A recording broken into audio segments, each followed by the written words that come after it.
Nëse një person i cili mundohet të ketë ushtrim detyre në të gjitha pushtetet, do më thonë që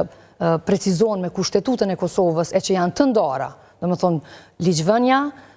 ekzekutivi dhe drejtësia janë pushtetet të ndara, dhe ti nuk mundesh, do më thonë, ti ushtrosh disa në të njëjtën kohë dhe janë shumë qartë të definuara edhe me kushtetutë dhe me ligjet në fuqi se ku fillon njëra dhe ku përfundon tjetra. Prandaj, kjo ndërthurje ose më mirë të them, ky anashkalim i krejt këtyre detyrave që i përcaktojnë ligjet tona në fuqi dhe kushtetuta e Kosovës e shem brandin kushtetues. Me apo pa qëllim? Kur keni thënë ky njeri që jeton për dhe me drama do analizë dhe diagnozë të vërtet, e keni bërë këto në aspektin figurativ apo vërtet dyshoni në aspektin mendor? Normalisht që unë përdori simbolika edhe njihem si dikush që edhe ironizoj në komentet e mia edhe në prononcimet e mia edhe kush don me e kuptu qartë, e kupton në qartë dhe në thelb dhe vazhdimisht edhe në këtë prononcim e them që ne gjykojmë dhe në të njëjtën kohë kërkojmë llogari për përgjegjësinë publike që aktorët politik kanë në pozicionet në të cilat janë. Dhe në një moment kur kuvendi është jo funksional, ti nuk mund t'i kërkosh llogari as këtij kryeministrit të jashtëligjshëm në detyrë për veprimet dhe mendimet që po i merr, domethënë dhe po i te i kalon kompetencat e qeverisë në detyrë,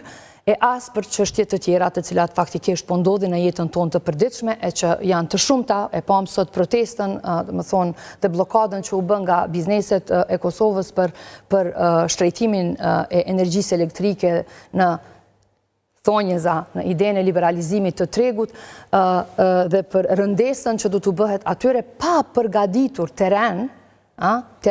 edhe për procesin e liberalizimit të tregut prej vërteti dhe pa përgatitur terren dhe pa krijuar hapësirë që bizneset gradualisht ta kuptojnë dhe të përgatiten dhe të kalojnë në një sistem të tillë, sepse ne nuk mund të jemi parimisht kundër liberalizimit të tregut, sepse kushtetuta e Kosovës e promovon ekonominë e tregut të lirë, por tregu i lirë do të duhet të sillte shërbime më të mira, konkurrueshmëri, fair, dhe mundësi për të gjitha palët pa dallim. Asimet kanë të tmerrshme, se sa shtrenjtë të paguar. Edhe këtu duhet të dalë. Domethënë, dhe për te rëndesës së qytetarëve prej mbi 16% të rritjes së energjisë elektrike, oferta që vetëm fillimisht, domethënë, mund ta kenë në treg bizneset e Kosovës me mbi 260 euro nëse zgaboj, është 260%. Domethënë kjo është marramense, domethënë, sepse po e shikoja edhe emisionin e juaj Rubikonin pak më herët dhe krahasimet që se sa qarkullon tregu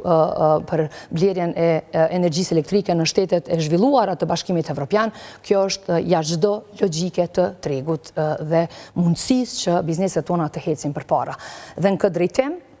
mendoj që qeveria e Kosovës, përkundër 44 masave të cilat strategjia për energjinë në Kosovë i parashe, e cila është miratuar në vitin 2023 nga po kjo qeveri, është hartuar nga po kjo qeveri, nuk e ka përgatitur terrenin as për operatorët që prodhojnë energji, që ta hap atë në mundësinë e ofertës. Pse po them këtë? Nuk po flas për bizneset që do ta blejnë energjinë, po flas për ata që do ta prodhojnë energjinë. Besoj e kujtoni kohën kur çdo investim në BRE-t, që nga viti 2020, domethënë në burimet e ripërtrishme të energjisë, në kohën edhe më herët, në kohën kur lëvizja vetëvendosje ka qenë opozit, është atakuar, domethënë nga aktorët e lëvizjes vetëvendosje kur kanë qenë opozit. Është atakuar edhe investimi kapital dikur në termocentralin Kosova C, e që në fakt me kalimin e kohës ideja mbi prodhimin e energjisë në Shqymyr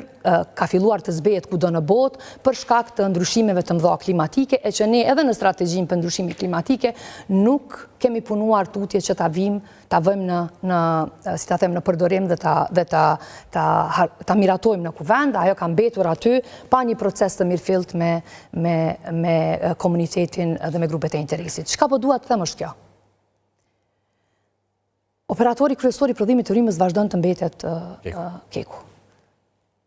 BRE-t janë të pakta,